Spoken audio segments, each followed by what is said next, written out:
welcome back everyone, and today we are joined by Ben Calder, who is the founder of Integral Health, based in Shrewsbury and Chester.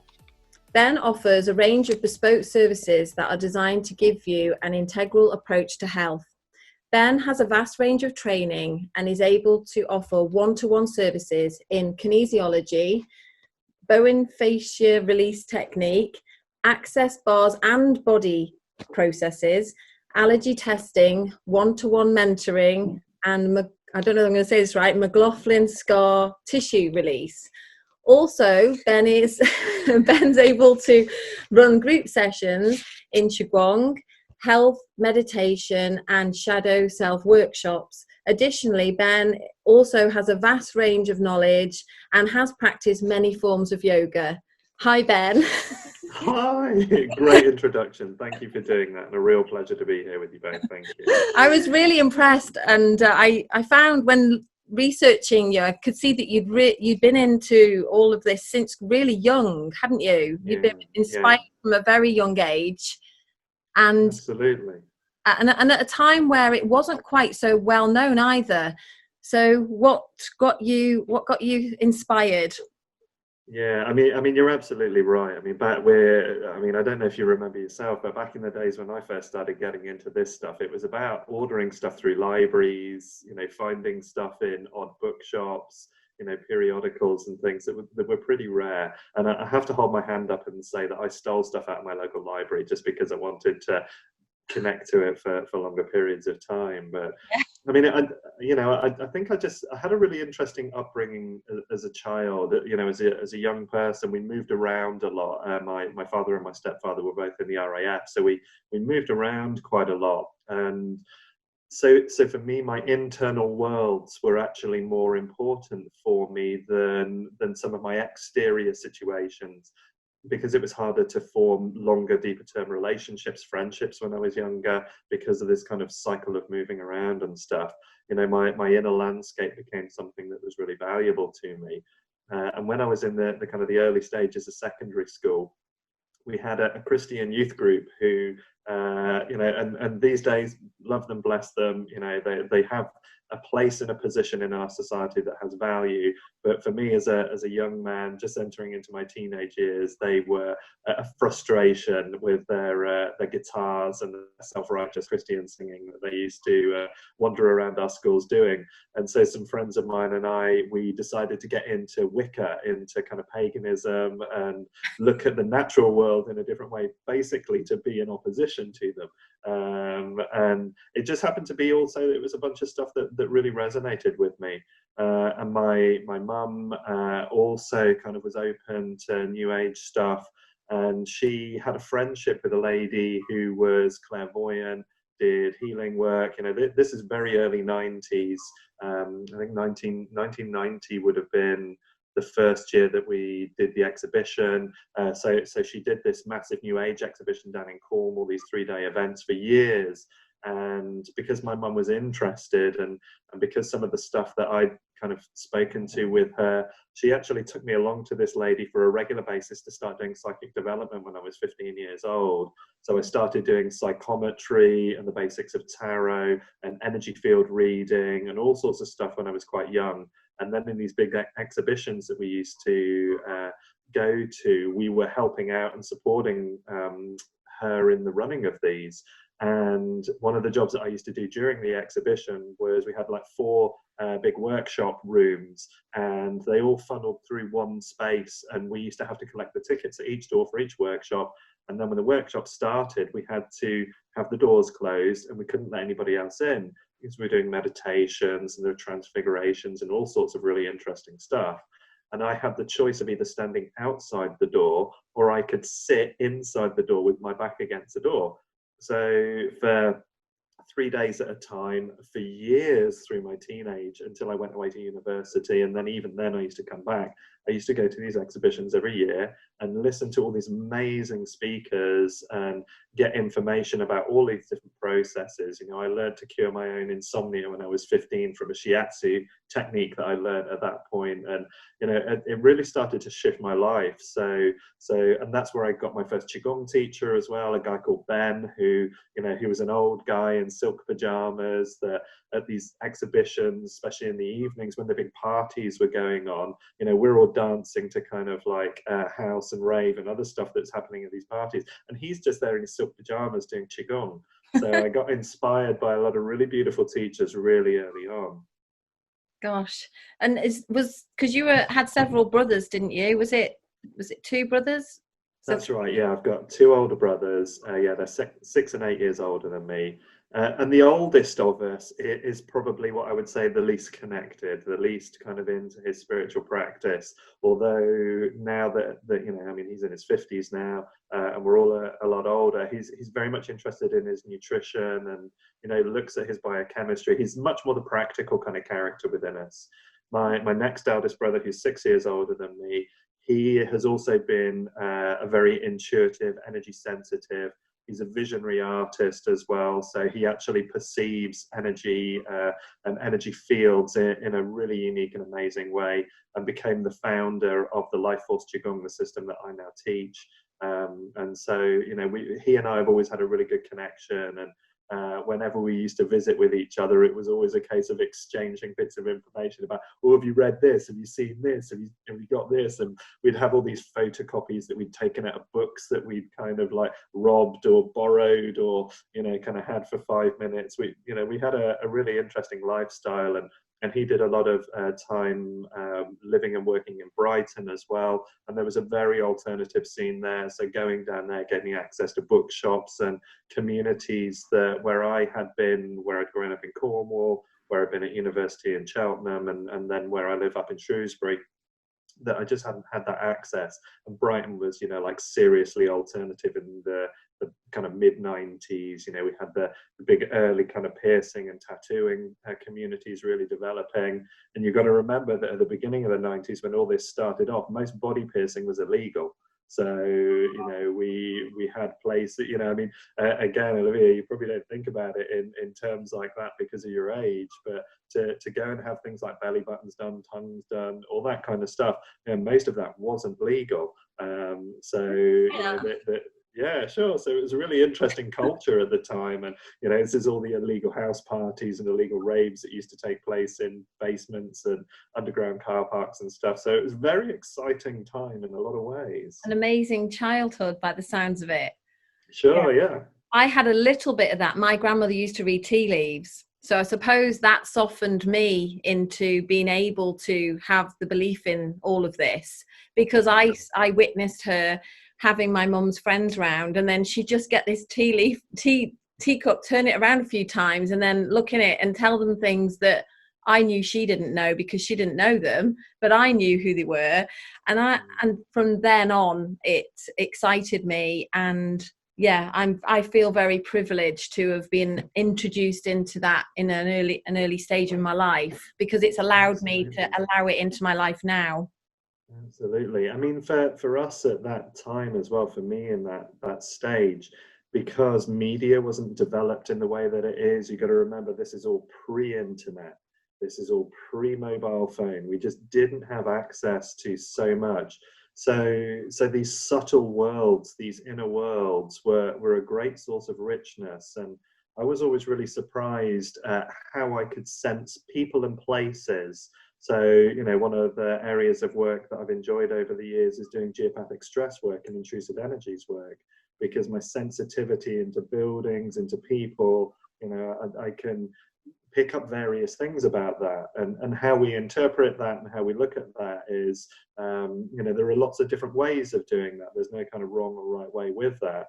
But, I just found that sense of being able to connect into the energy of a tree or a piece of land, and at the time growing up in Cornwall, there was a lot of sacred sites, old stone circles, standing stones that, I could really feel the resonance of. And I had a real drawing to being in some of these old places. And, I kind of have that genetic memory, that deja vu that's there of having been connected into some of this stuff when I was younger as well, and other lifetimes of being involved in other things. And You know, it still is beautiful to me. You know, I've been out just 2 weeks ago before we flew my brother back off to Bali to continue working out there. We went up to a local stone circle near where I am here that I'd not been to before. It was a new one for me. And we just spent time just grounding and connecting into the energy of the stones there. And it was such a powerful process for us to do because I'd just moved house and he was just about to leave. And it was a real powerful grounding experience. Yeah, it's so important, isn't it, that when you do start doing that, when I find I meditate now, for years I never did any meditation, and now when I do it, I can feel myself really relaxing, and then when I go back into not doing it again, I can feel myself being quite tense, and I was just never aware of that anxiousness inside of me. And I know you feel the same, don't you? Yeah, I definitely can tell when I haven't done it, and I feel like stuff that I would normally just put back just comes out in meditation, and I can actually deal with it in a level way. Yeah, and it's beautiful. And this is what I had as a teen as well. I had really bad insomnia. I was actually quite anxious. I used to get social phobia. You know, I found it very difficult to do certain things. So actually being out on the land really calmed me down. And the first of the Qigong that I was taught was something called Zhamzhong, which translates as standing like a tree. So for this person that was quite unsettled and restless, you know, I'm the kid whose knees were constantly going and, you know, was always having to make jokes because I just felt uncomfortable and sensitive in the spaces that I was in, to actually do a practice where I had to stand still and breathe and just let everything come through was so vital to me and has been such a mainstay of my life ever since, because it taught me that we don't have to run from the rain. You know, the rain moves. You know, when we think about these things that come up in our heads, these stresses, they feel overwhelming. They feel like they take so much for us. And yet I learned that just by standing still, all those thoughts were just weather. And what would happen is they would move. So I would stand still and the thoughts would go away like clouds passing in front of me. And, you know, Zhamzhong being this standing like a tree, it really connected me into, well, trees don't worry about this stuff because they know if it's night, it'll turn into day. If it's raining, the sun will come out. If it's winter, we'll get through to summer. We just have to have a little bit of patience, breathe, and put ourselves back into the most stable state we can. And this is why we feel so good when we walk around in a forest or we hug a tree, is that the tree has to balance the environment around it, otherwise the environment will kill it. So it stabilizes everything around it, which is why we get that sense of peace and softness when we hang out with the trees. So, you know, for me as a teenager, that just changed my life because I stopped being so anxious, because I could just go and stand for 15, 20 minutes. Stand with trees was even better, and it just shifted how I felt. Stop breathing like I was, you know, just run a marathon or something like that, and it just calmed me right down. Yes, because I've heard recently that each tree has a different song, doesn't it? Or I'm not quite sure whether you've heard that, but so I've started looking at trees in a different way recently, thinking, oh, you know, what healing song have you got? And if I hug you, and I might, starting to become a bit of a tree hugger. Yeah, and there's an absolutely beautiful body of work by Simon and Sue Lilly, who are an amazing pair of UK-based teachers. They're literally here in Powys, not all that far away from where I am, and they wrote a great body of work on doing tree meditations, and they've got so many different ways of connecting into the energy of trees that go everything from essences and color sequences and visual patterns and mantras. So depending on how your representational systems are, if you're more of a visual person, you use a symbol or colors. If you're more of an auditory person, you use the mantras. If you're more of a physical person, you might take a drop of the tree essence. But you can do all of these kind of initiations, these tree medicines with the trees, and they'll teach you in the same way that you can have shamanic power plants and gain from kind of power animals and so on within shamanism. You can do that with trees, and every tree has its own unique signature. You know, so I spent quite a few years doing study with their work as well, and So I've spent a lot of time hanging out with trees, really. So sociable. It's great. Yeah, well, Olivia and I go for a lot of walks in the wood, don't we? Yeah. And I was telling her the other day that I'd heard this and about the bacteria that's associated with the trees. They all talk and they know what's coming from one end of the forest to the other. And I was telling Olivia this, wasn't I, saying now the trees miles away know what's coming because all the bacteria has like interlinks like motorways, and they're telling the trees the other side of the forest. Yeah. So, and what's so amazing with trees as well is in every seed, in every nut that a tree produces, the spores for the fungus that will allow that tree's roots to absorb the nutrition and create this massive web of mycology between the trees is already in every seed and every nut before that starts to sprout. So it carries it with it generation to generation. Beautiful. gosh. So you were saying about standing like a tree, and I know that Olivia and I both have different anxious times about different things. And I must admit, I think I am definitely still running away, and sometimes part of my running away is using food. Well, not sometimes, a lot. It doesn't help my health. I use food to get rid of any anxious moments. I just start stuffing food down. Sure. Does once you sort of surrender to this and say, right, okay, I'm going to feel the wave of the emotions coming over me, is it hard? Is it sort of a hard process, or does the body put up a fight, or does it depend on the person to person? Some people's bodies or emotions will put up a bit of a fight, or is it actually not as bad as you might think? All of those. It's a really interesting process because, first of all, we have to acknowledge the difference between people. Now, if we consider it, it's clear that I'm more masculine. Okay. Nice beard, angular jaw, tall, dark, handsome, all that kind of stuff. It's clear that you guys are more feminine. Okay, so how we process information is going to vary slightly. Now, as a masculine, generally, it's easier for us to be ascending, for us to go upwards, for us to look for spaciousness, emptiness, to find that kind of release of the burden that comes from surrendering and letting go and going into nothingness. So for the masculine, that's much more easy. Now, any gender can be more masculine, more feminine. And in fact, we all have times when we can be more masculine or more feminine, depending on what we need to do and depending on who else we're with. So, you'll find that there are times when you're much clearer, much more direct, much more focused, much more a masculine frame. There are other times when you're softer, more flowing, less kind of precise. That's more on the feminine side. Now, with the feminine is generally looking for fullness, which is part of why the proclivity towards eating is more likely to be there. Because if I feel full, and the thing I really want to feel full of is full of love, then I'm less likely to feel stressed. But I could be full of conversation, I could be full of sociability, and in some cases, getting full when we're shopping also does it. So if I buy a load of stuff, then there's that sense of fullness, but they're always temporary. So the first thing is that we all have different ways of dealing with these things, and part of it is an experimentation of what I need in that moment. Now, decades of practice, and I know for me, stillness, quiet, withdrawal, the silence, surrendering into that, they really work for me. Whereas for other people, what really might work for them is ecstatic dance. And again, generally, I would say is the feminine, the better form of meditation for you is in movement, is in dance.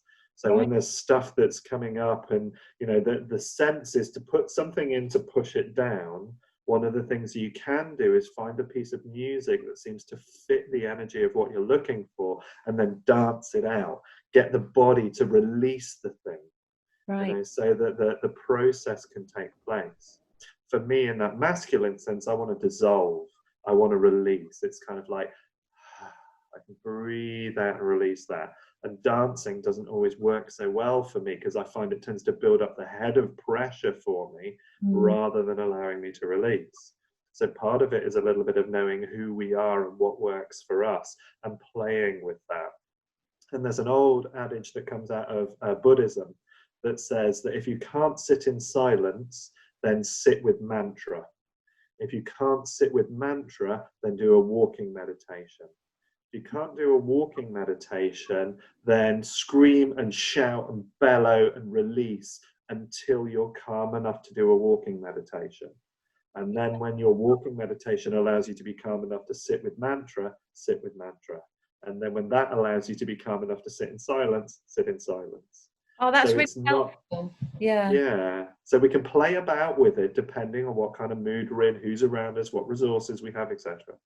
Because I know Olivia and I, we both do these meditation practices together, you know, either together or on our own, and it'll do well for a week, and we'll both be saying to each other, oh, I've meditated today, and then it'll go, you could go for weeks where you just can't go and sit. Yeah. Do you find that, don't you? Yeah, and I find as well a lot of people I know, they're like, oh yeah, but I just can't sit still. And I've had times like that, especially when there's a lot going on. And so I can understand why that build up actually does help. And I've had walking meditations before, and I've actually really enjoyed them, because the goal that I'm like, I feel like I'm moving towards something. I actually find it really beneficial.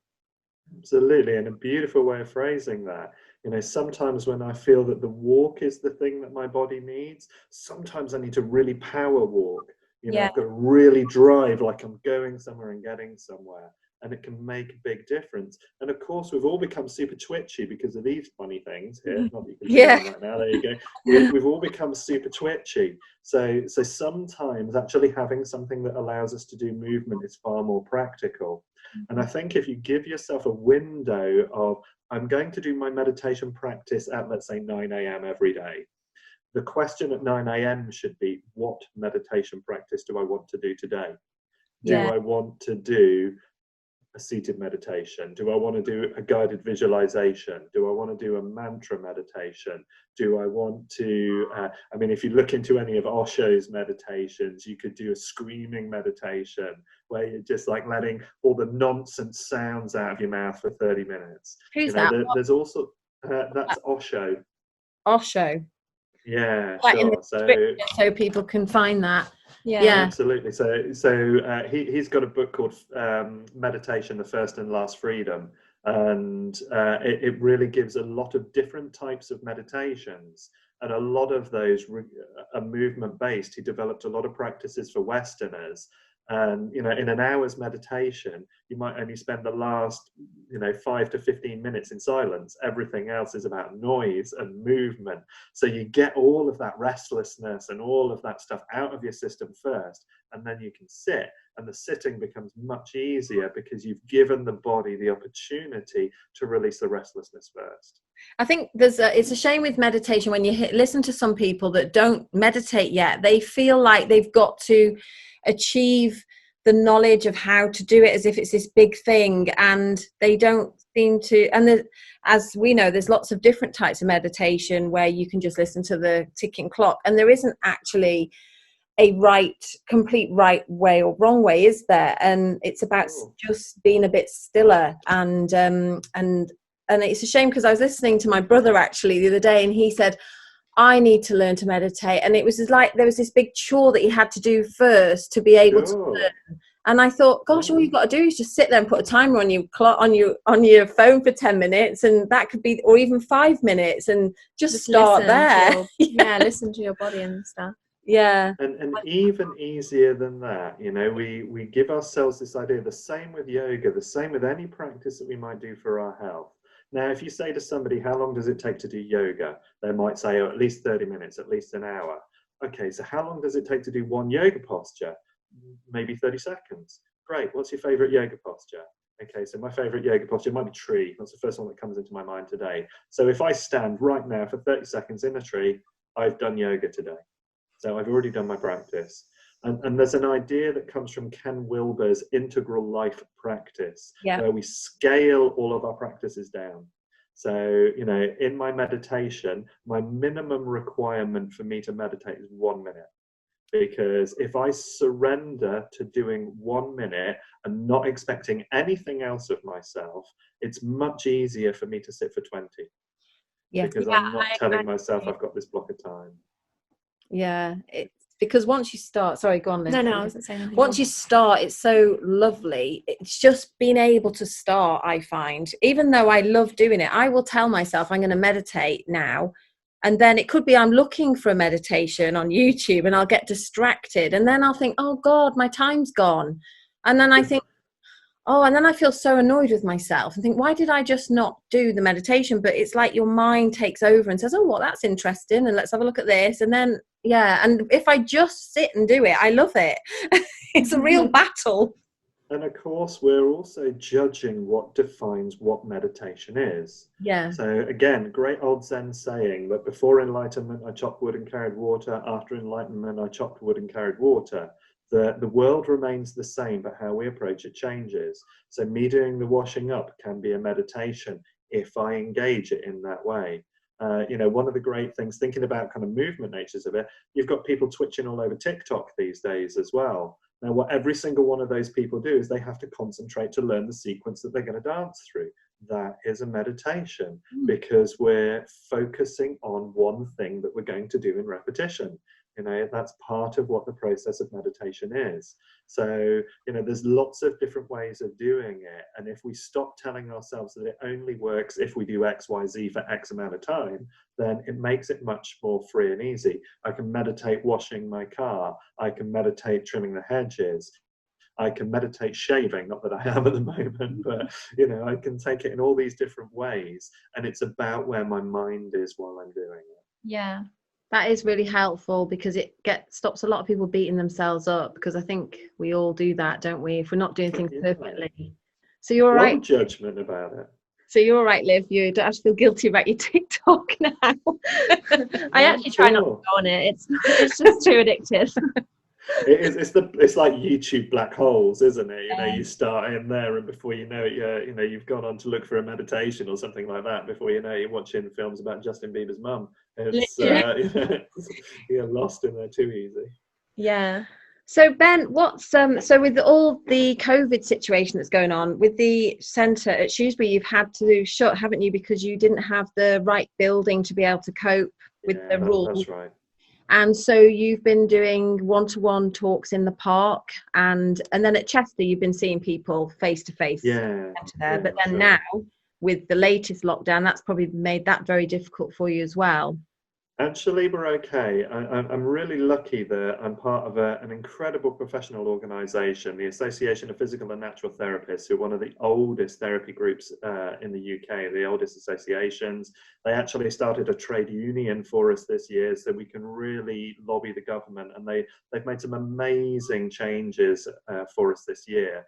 So, our original building in Shrewsbury, it became untenable to reopen from a financial basis because of the restrictions we would have had in terms of how many people we could have seen in a day, and cleaning, and all the other things that we would have had to have put into place. And we actually, next week, we open our new office, which is now in a COVID-safe space, and we can start seeing clients face to face in Shrewsbury again, which is great.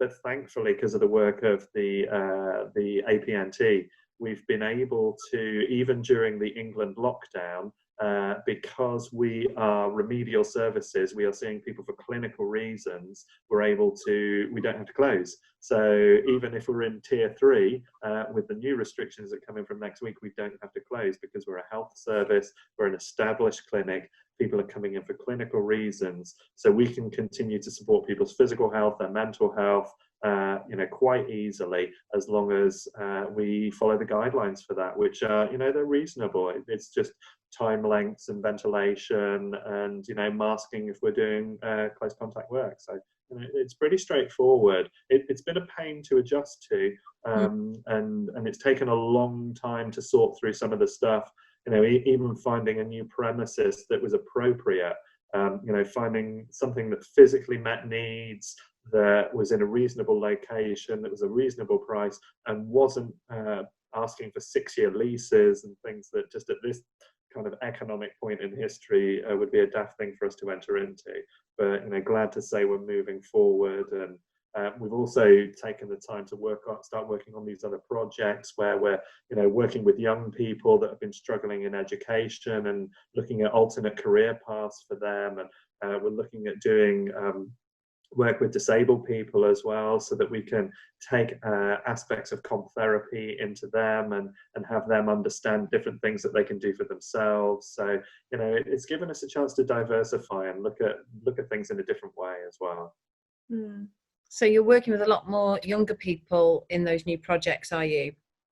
Yeah, and we're hoping to continue to do that as well. You know, we've got a great community resources hub around here that's run by a fabulous lady called Jane Bellis, and a lot of online services there looking at mental health, and again connecting into that with Qigong, and things like the men's support groups as well, and things like the shadow work, and just really trying to help people look at the world in other ways. You know, it's very, very easy to become frightened at the moment.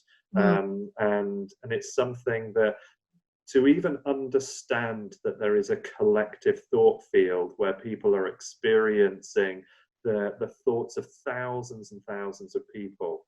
You know, we don't think about it, but with the advent of wireless technology and mobile technology, all of the information that's on every TV channel and every internet channel is in the air around us. And our body's bioenergy field is sensitive to those changes in vibration. So even if we're not holding the receiver in our hands, those airwaves are still moving around us and through us. And our own bioenergy field can be affected by that and feel some of those aspects. So we can have these moments where we feel anxious, unsettled, ungrounded, and we don't really know what it is that's triggered it off. You know, we're scrolling through so many thousands of posts every day, but our mind sees every single one of them, and our energy reads every single one of them. And so just being aware of that, you know, that we've got all of this influx of information that's around us and we can be responding to it, even if we're not aware of it, it makes this requirement for practices for grounding and centering and caring for ourselves even more important than it may have been, say, 30, 40 years ago. Gosh, that's interesting. I never really I didn't know that. Yeah, that is interesting. think about that. So are you finding that previously, your clients were different to what they are now at all? Are you getting a change of clients, or what people need? Not especially. I've always had a really diverse practice anyway, because of the way that the kinesiology works. Nearly all of my other practices are used within my kinesiology. So I can use it as a diagnostic tool to assess what it is would support an individual with whatever it is that they come and see me for. And so I literally, you know, I've worked in preconception, so I've worked with parents who are looking to conceive to make sure that health is right, through to working with mothers while they're pregnant, through to working with infants, you know, shortly after birth, young children, teenagers, you know, older, kind of, you know, late teenagers, early 20-somethings, and we're going, you know, so I've always had this diverse age range going right up into kind of people in their 60s, 70s, 80s, and even 90s. So for me, the range of clients is not really changing. The types of topics overtly are not really changing. It's amazing how the themes are actually quite consistent over, I mean, I've been in professional practice, it'll be 18 years in February. So, you know, it's been quite a while now. And although there's more of it happening, and people are much more aware when they come in, you know, the majority of people are already much more clued up than they were maybe kind of 17, 18 years ago. You know, I think that it continues to show that the need for this work is strong. The desire for it is really there as well. Yeah. So what's the work that you've been doing around Ken Wilber? Because I thought that was quite interesting, because he's all about incorporating, I haven't really ever, I've heard his name a few times, and I could see that you've been studying it. So is that what you're doing now moving forward? Are you, because I mean you've been educating yourself constantly, you're the never-ending educated man. So, but yeah, that's life though, isn't it? I mean, yeah. It's a requirement of my training that I have to do CPD anyway. So, you know, when you've been doing something for this long, there's only certain things that, you know, that my interests kind of vary and change. And so I tend to follow those. But it was almost 10 years ago now that I first came in contact with Ken Wilber's work. And what I really loved about it is that it gave a way of including everything. So it worked from the premise that nothing is 100% wrong, and everything has a place and a purpose, if only we can understand what that is. And it really introduced me to different levels of development, and how, as we grow, what we do is we get to an upper edge, a ceiling within a level of development, and we're no longer happy in that.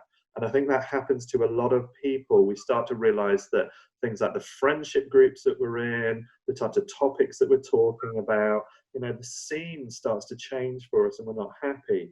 And we tend to then find something that feels more homely for us. It's generally something that's more complex or a higher level of thinking than our previous levels were. And so what we do is we transcend. We move from the lower level up to the higher level, including everything that was really useful from where we were, dropping away all the rubbish that we no longer need. And we go through all these developmental stages. So when I came into Integral, I was at a point where I needed to understand how this flat land of information I had really could be used in as productive a way as possible. And so it gave me a window for looking at people from all of these different levels. We look at how much it is your mind, your body, your relationships, your environment, what level of development you're at in different types of intelligences, what states of consciousness you're aware of, what typology you are. Are you more overtly masculine, feminine, introverted, extroverted? We could look at whether or not you're a true Virgo, or like much more of a Capricorn style character. We can have a look at whether or not you're a 5-element character, or an Ayurvedic type, or a Myers-Briggs type. So we can see all of these diversifications within how we look at people and how they all fit together. And for me, looking at health, that makes a big difference, because if I'm only looking, if I come at it from a point of view of saying that all disease begins in the mind. So what I've then done is ignore the fact that my body, my culture, and my environment could have also influenced my health. So it's great that the idea that disease might come from the mind, but if I'm running 90 miles a week and really trashing my body and then not putting good nutrition into it, then, okay, my mind is part of that, but my behavior is also a big part of that. If my behavior is because my culture, the relationships, the family I've been raised in has told me you're not valuable unless you're pushing yourself to the edge all the time. And I live in an environment where I see lots of high achievers and rich people and everything else. And again, there are more diverse factors that influence us than just one. And in fact, we can never get away from body, mind, culture, and environment.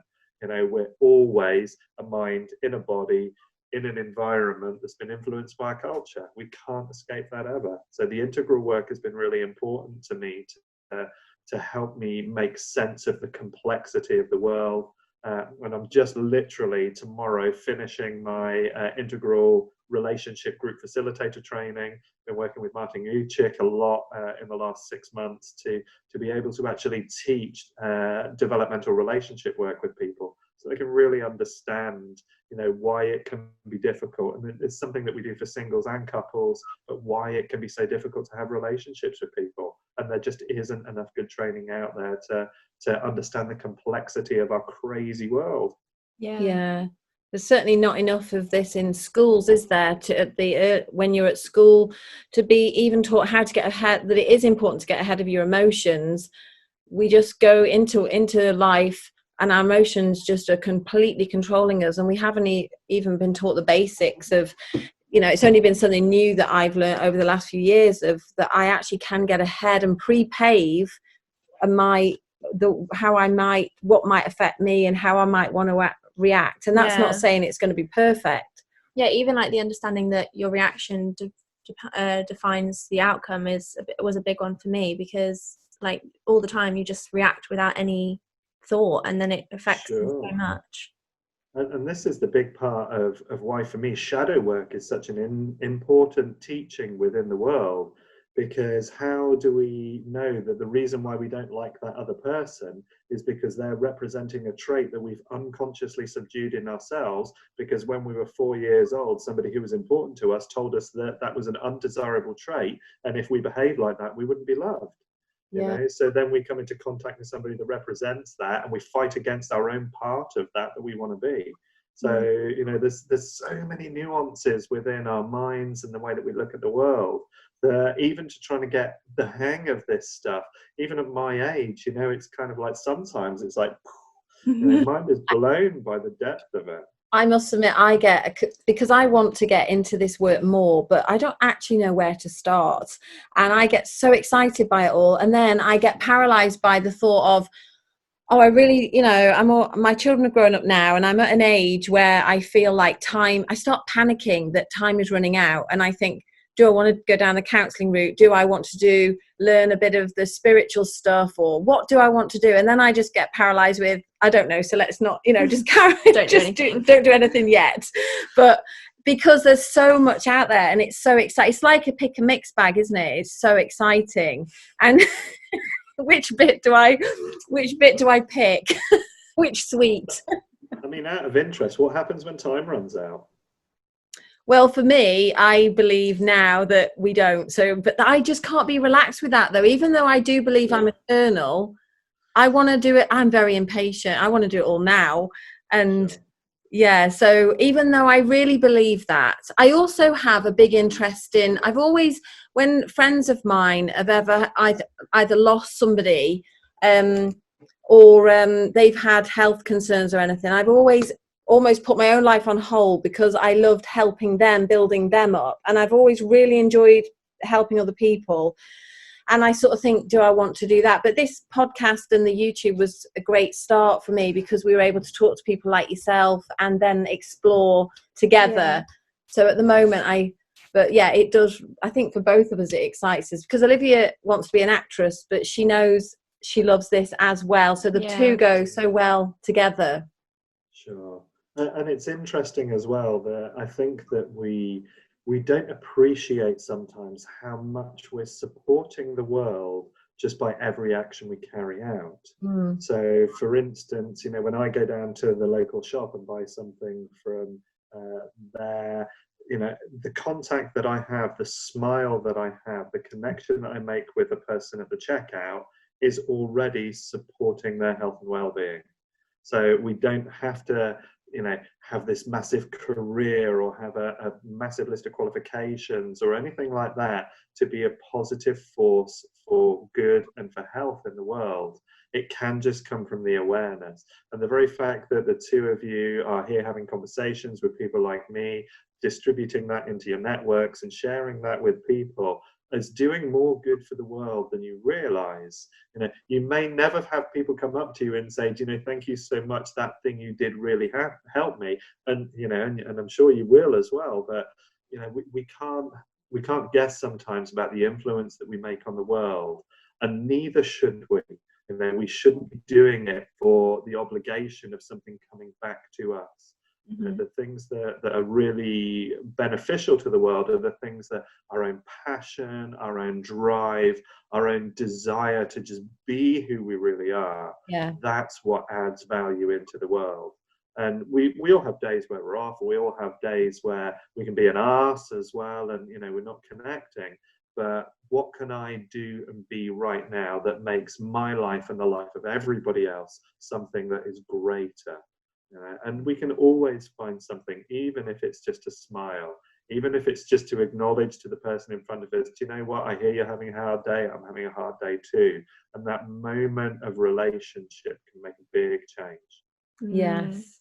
I think for people, I know my age group suffer with self-belief and things, but I think at your age, one thing we're, you know, quite passionate on the podcast is people of any age, but like your age group, to try and really help them realize that they are a diamond. I always say this because I never knew that when I was younger, and it's only recently that I thought, actually, I always sort of thought, oh, I should be more of this or I should be more of that, and I was scared to be criticized. And it's only really been, I'm so passionate about all of this that I just love it so much that I thought, I heard people say, stop hiding yourself away, that a world needs to see your light. And that is really what gave me the confidence to say, I don't care whether people who might laugh at me, because I I believed in it enough to be able to have the confidence to do it. And I think when we talk to, you've got friends, haven't you, who don't really know what they want to be, and they struggle because people say to them, what is your passion, what excites you, and they don't know yet, and they might not be recognizing their just natural talents, that they might be very good at smiling at someone regularly, or they might just be a gentle soul, that when they talk to people they are gentle more than, sort of bling, more understanding. Yeah, very understanding. And we're trying to get it over on the podcast to people that look for the little things that you might not be thinking that are so important at the moment, but these are your natural talents and they're really important, and don't hide them away. Yeah. And they can be a way of you serving someone else, like you were saying about the smile. That's their way of giving back. Yeah. Because how old are you now, Olivia? Just out of interest. 21. 21, great. So I didn't even start doing what I'm doing now until I'm in my mid-20s.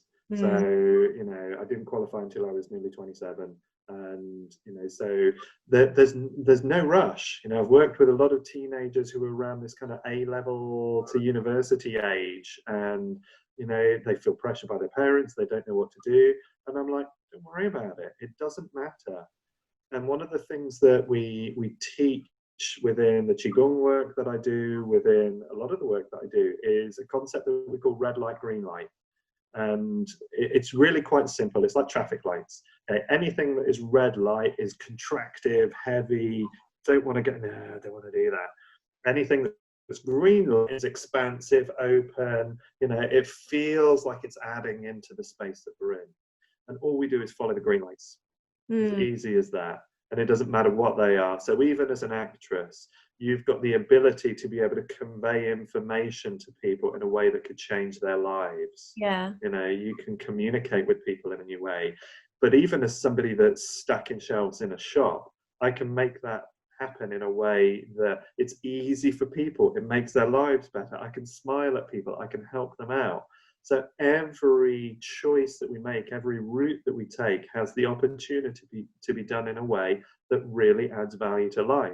And what we want to do is we want to follow the green lights. We want to follow the directions where me first, where it feels like it's expansive and opening for me, my green light, because if it's a green light for me, it will help make it green lights for others. Even if there's a little bit of friction in there sometimes, because people have got to face a reality. We shouldn't shy away. You said about shining your light. Sometimes we need to shine our darkness as well. Sometimes we need to let people know that it's okay. Within the shadow work that I do, we do a process called voice dialoguing, where we talk to different parts of ourselves. And we'll talk to some of the darkest, most avoided voices that you can imagine. And when we let those voices speak, when we explore why they're there, we understand that they're actually there to support us and that they have a place and a role, but we need to be able to have them in consciousness and awareness so that they're not acting unconsciously, so that they don't come out of us at points where we don't have any choice.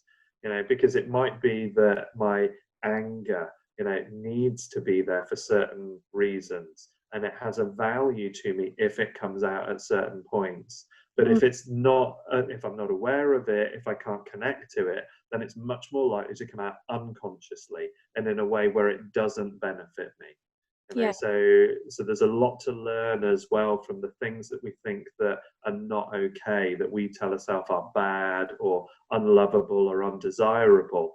As we learn to work with those, we can also gain a lot of richness and a lot of juiciness from the things that they can contribute into our lives.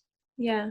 With shadow work, I've not heard a lot about it. Where would you start to, where would you begin? Because I've heard the word shadow work, but I don't know a lot about it. Yeah, sure. So, there's all sorts of little bits of stuff on YouTube. There's books that you can pick up on it. There's a really nice, simple book called The Dark Side of the Light Chasers, which, would fit with you guys really nicely as well. And it starts to explore the concepts of shadow. But shadow essentially is all the things that we tell ourselves that we're not. So, again, as a young woman, I'm going to kind of highlight the fact that you might not tell yourself that you're attractive. You might not tell yourself that you're desirable or valuable. but those are schemas, they're ideas that we've picked up from somewhere. It might also be that you tell yourself you're only valuable if you're beautiful, or you're only valuable if you do things in a certain way.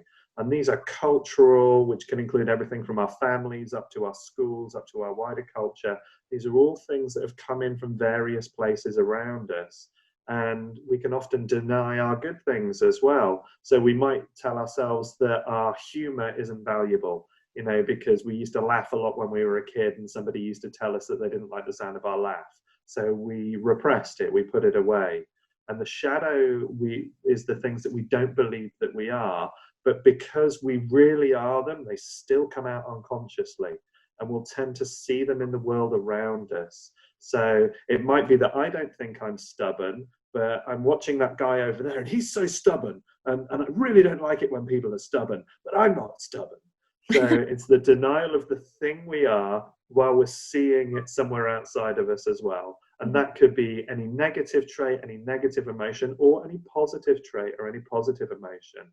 You know, it's the things that we get starstruck by within people. It could be that so-and-so is a really beautiful time organizer. And oh my God, I wish I could organize my time as efficiently as they did. Or, you know, so-and-so is really good at bookkeeping or accounting or creating social media posts. Oh, I wish I could do that. And we're already telling ourselves that we're not the thing that we see somebody else as being great at, without actually acknowledging where we're able to do it ourselves. So we give away a lot of our power. And again, we see this a lot at times where, you know, we go and see somebody and by the end of spending time with them, we feel terrible, you know, and they've left feeling really good because we've taken on a whole bunch of their stuff without realizing that it has a relationship to who we are and who we believe we are. So, I mean, shadow is a really, really good topic. You know, I run courses on it online at the moment a couple of times a year. I'm hoping within the new year to launch a self-guided e-course for it as well, so that people can start to just explore the themes of shadow. All the original kind of work really came through Carl Jung, and you can see aspects of it in some parts of Buddhism, not generally, and you don't really see a lot of it in a lot of the world's religions, although we tend to pick it up in the kind of the devil characters, the dark characters. And yet when you look deep enough, there's often metaphors in who these characters are and what they represent. So a lot of our archetypal ideas, say the idea of the hero or the heroine, you know, they all contain their shadow elements. So there's lots of places that we can draw on shadow work from. And in our relationships, it's one of the big things, the things that really wind you up in your partner. And that you I'm not like that, but they are. They're the things that you're denying about yourself. And all the things you really love in them are also the things that we often deny in ourselves. You know, so it's a really rich field of work to go into, and has made a big difference for me. I genuinely think it's stopped me killing people through my life. You know, because I've been able to really acknowledge where I have to own that stuff, and that's really about me, not them.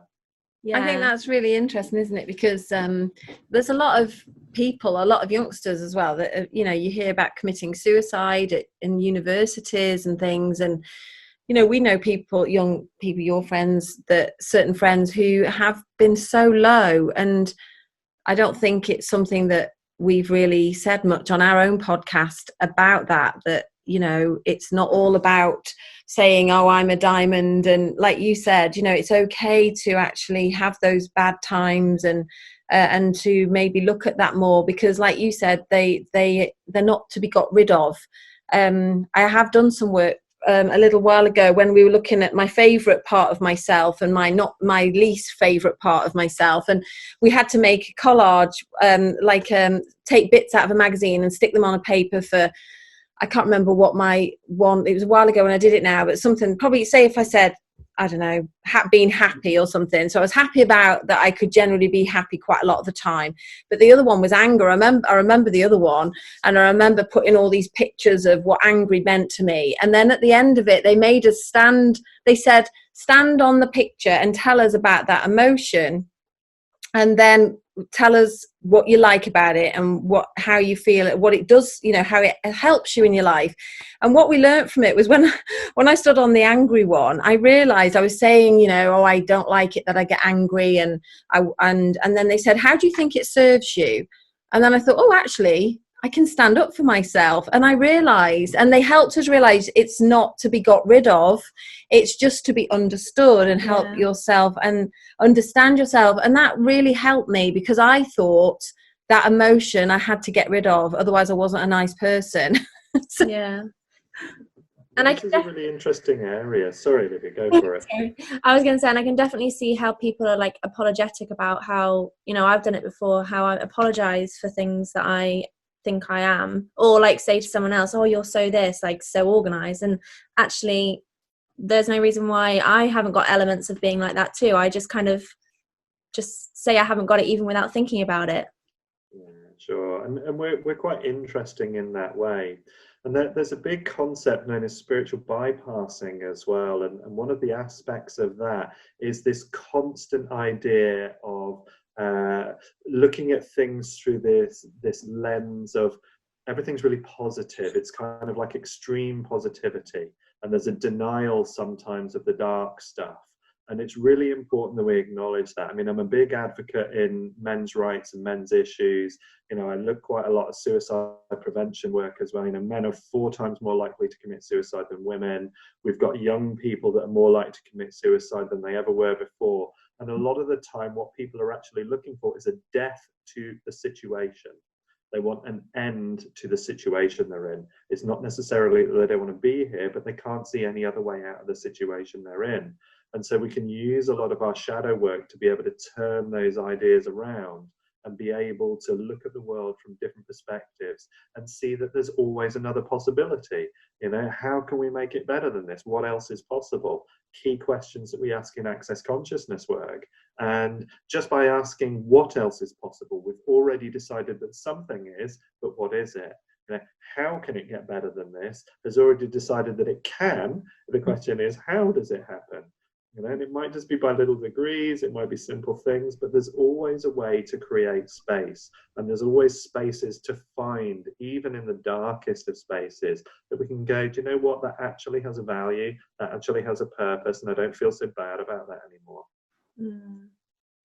I think that with everything that's going on with COVID and the way the world is changing, there's a lot of people speaking about, oh, it's hard for the young people and they're going to have to pay for this that's happened and recover us as a country. And I actually feel there is a lot of positivity and opportunity out there, and that should be being focused more. Do you? I feel that there's a lot of exciting work to be done. Yeah, there's a constant stream of exciting work to be done. There's no point where we aren't in a situation where we could be doing something that helps us more than we are at the moment. You know, and I think that's something that we should spend more time working with. We should be looking at possibility within the world rather than looking at things that we can't do, rather than believing that we are limited or stuck. We actually have a lot more openness and a lot more possibility in the world. The can-do attitude, the what could we do that we're not seeing or acknowledging right now. It's amazing what other stuff is there as a possibility for you. We've just got to make a choice to go there. But this is where that integral side of it is important, because we also need a culture, whether that be friends, family, or something larger, that say to you, you know, I've got your back, go for it. Doesn't matter if you fail, doesn't matter if you fall over. Because one of the concepts that we have is this idea that some things are better and righter and more spiritual than other things. Whereas it holds a fundamental mistruth about spirit, because spirit is everywhere. You know, this is the real part of spirituality. It's in my mug, it's in my laptop, it's in the dog poo that's out on the street, it's in the rubbish, it's in Boris Johnson. You know, there is nowhere where spirit is not, otherwise it's not spirit. So, you know, we've got to look at how judgy we are for things and how much we say that something is okay, but something is not. Everything is allowable. Everything has a place. The universe is manifesting all of this stuff, you know, regardless of what we believe is right or wrong. You know, human beings have got some really interesting ideas about what all of that means. And they're just ideas. It doesn't mean it's right. You know, we're just playing with certain things. So it's quite interesting to allow ourselves to work through that and play with that and just try to be in the world in a different way, in a fun way. Yeah, I think we can get a little bit stressed when things, I know I used to, if I thought something in my life wasn't going, you'd plan ahead and you go, right, well, I want to do this, buy a house and get a job. And then when things went wrong, I believed it was wrong and got myself in a right state over it.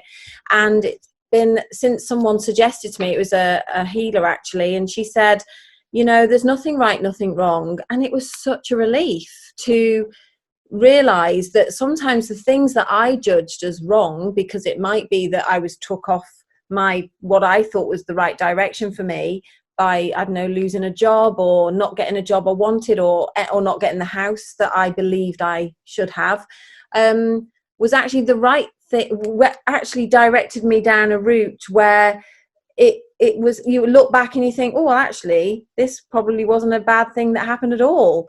Absolutely. And directed you onto the path that you actually did better in. Yeah. We are only going to follow the path that we can. Everything is going to unfold in the way it does.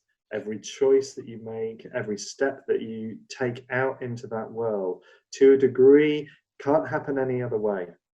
It is going to be what it is. And we can either sit in a place of judgment and contraction, red light about why something is the way it is, or we can go to ourselves, okay, so this is where I am right now. What next? Where do I want to go to? How can I grow out of this space? What can I do from this space? Yeah. It's such a relief, isn't it, to have that feeling, like students that go and do a university course and then it ends up not being, I was thinking about you with your teaching, that when you actually had done the 4 years, you thought, oh, this isn't quite for me. But that's right. But then in a way, don't you think it's strange how the universe does seem to have your back? Because even though at the time that wasn't right for you, it's still giving you a lot of skills that you've used in your work. Absolutely. So there was not anything wrong with it. And I hear people say, oh, I did this university course, and then their parents or whoever are angry with them and say, oh, well, that was a waste of time. When nothing's a waste of time, because you could have married somebody and it doesn't work out. And that wealth of knowledge from that relationship, you learn so much. And then you're using it in other parts of your life, and you don't know where you're going to use it, but it's certainly not a waste of time. It's an experience. That's right. And there's a wealth of that throughout our lives as we go along. And we don't need to be judgmental of our experiences in that way. We can just look at them from the point of view of, okay, this is what's happened today.